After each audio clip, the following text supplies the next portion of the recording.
Hello, traders. FX Pip Collector here. Today is Friday, May 2nd. This is my analysis for the US dollar index, and it covers the DXY.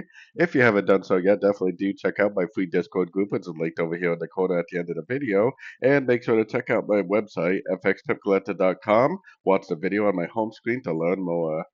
So, anyways, the US dollar index is drifting down pretty hard. It never did hit that 38% Fibonacci level. Today is non-farm payroll news, so employment numbers are coming out today. Normally, this is actually one of the bigger news events of the month. Now, I have my Fibonacci from here to here because I have a feeling we're in a wave 4 right now. I think this is potentially a wave 1. This is like a running ABC of 2, and then we have 1, 2, 3, 4, 5 of 3. If that's true, that means that we're in a crescent to the wave 3, wave 4, and that we potentially would get another move up for a wave 5.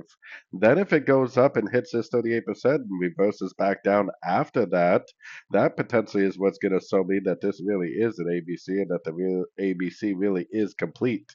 And if the ABC is complete, then it most likely will continue the daily time frame downtrend.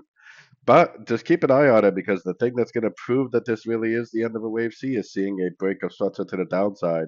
We need price to go up, hit a Fibonacci level, reverse back down and break structure and hold below structure in order to know that we really do have the end of a correction and continuation of the downtrend.